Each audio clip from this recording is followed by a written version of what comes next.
اور اگر اس پر زوردار بارش نہ بھی برسے تو ہلکی پھوار ہی کافی ہو، اور جو کچھ تم کرتے ہو اللہ اسے دیکھ رہا ہے۔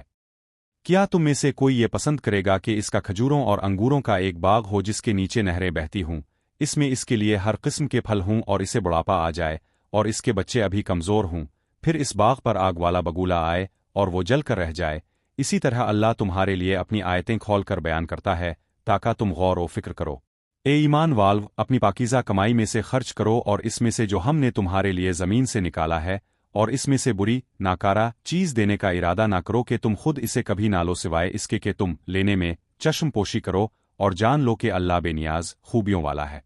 شیطان تمہیں مفلسی سے ڈراتا ہے اور تمہیں بے حیائی کا حکم دیتا ہے، اور اللہ تم سے اپنی بخشش اور فضل کا وعدہ کرتا ہے، اور اللہ وسعت والا علم والا ہے۔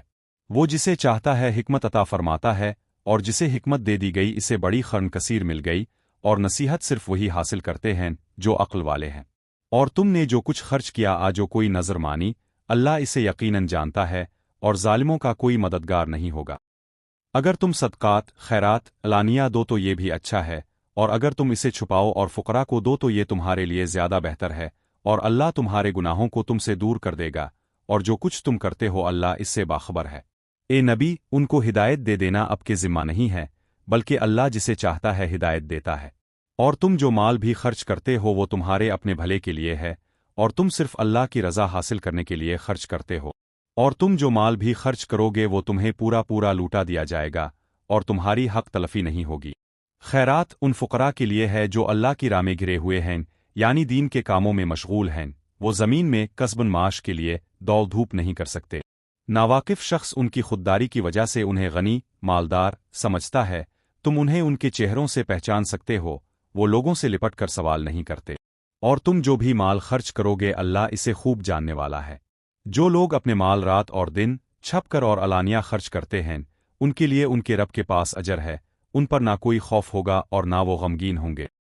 جو لوگ سود کھاتے ہیں وہ قیامت کے دن نہیں کھڑے ہوں گے مگر اس شخص کی طرح جسے شیطان نے چھو کر پاگل کر دیا ہو۔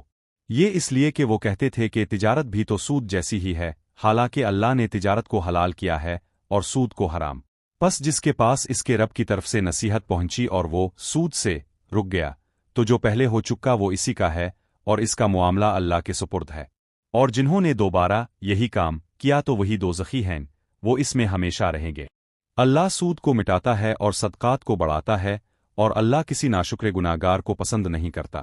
بے شک جو لوگ ایمان لائے اور انہوں نے نیک عمل کیے اور نماز قائم کی اور زکوٰۃ دی، ان کے لیے ان کے رب کے پاس اجر ہے، اور ان پر نہ کوئی خوف ہوگا اور نہ وہ غمگین ہوں گے۔ اے ایمان والوں، اللہ سے ڈرو اور جو سود باقی رہ گیا ہے اسے چھوڑ دو اگر تم سچے مومن ہو۔ پھر اگر تم ایسا نہیں کرو گے تو اللہ اور اس کے رسول کی طرف سے اعلان جنگ سن لو، اور اگر تم توبہ کر لو تو تمہارا اصل مال رس المال تمہارا ہی ہے، نہ تم ظلم کرو اور نہ تم پر ظلم کیا جائے۔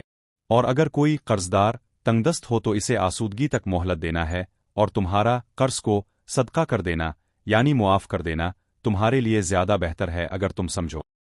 اور اس دن سے ڈرو جس میں تم اللہ کی طرف لوٹائے جاؤ گے، پھر ہر شخص کو اس کی کمائی کا پورا پورا بدلہ دیا جائے گا، اور ان پر ظلم نہیں کیا جائے گا۔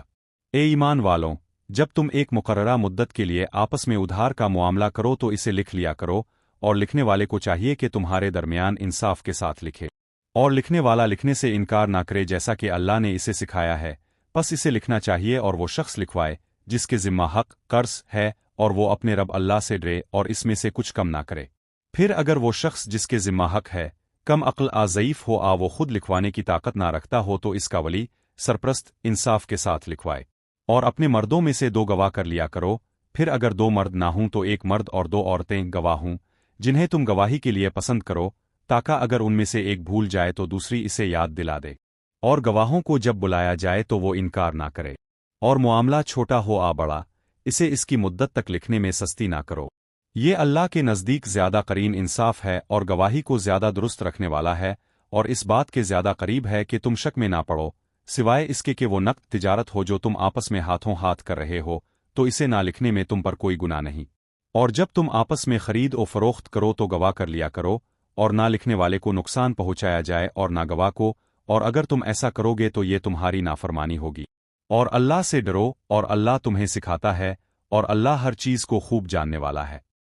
اور اگر تم سفر پر ہو اور لکھنے والا نہ ملے تو رہن کوئی چیز گروی قبضے میں رکھ لی جائے۔ پھر اگر تم میں سے ایک دوسرے پر بھروسہ کرے تو جس پر بھروسہ کیا گیا اسے چاہیے کہ وہ صاحب امانت کی امانت قرض ادا کرے اور اپنے رب اللہ سے ڈرے، اور گواہی کو نہ چھپاؤ، اور جو اسے چھپاتا ہے تو یقیناً اس کا دل گناہگار ہے، اور جو کچھ تم کرتے ہو اللہ اسے خوب جاننے والا ہے۔ اللہ ہی کا ہے جو کچھ آسمانوں میں ہے اور جو کچھ زمین میں ہے، اور جو کچھ تمہارے دلوں میں ہے تم اسے ظاہر کرو آ چھپاؤ، اللہ اس کا حساب تم سے لے گا۔ پھر وہ جسے چاہے گا بخش دے گا اور جسے چاہے گا عذاب دے گا، اور اللہ ہر چیز پر قادر ہے۔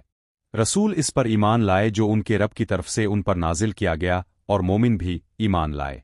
سب اللہ پر، اس کے فرشتوں پر، اس کی کتابوں پر اور اس کے رسولوں پر ایمان لائے۔ وہ کہتے ہیں کہ ہم اس کے رسولوں میں سے کسی کے درمیان فرق نہیں کرتے، اور انہوں نے کہا ہم نے سنا اور ہم نے اطاعت کی، اے ہمارے رب،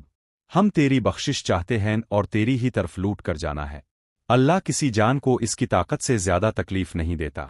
اس کے لیے وہی ثواب ہے جو اس نے کمایا اور اسی پر وہ وبال ہے جو اس نے کیا۔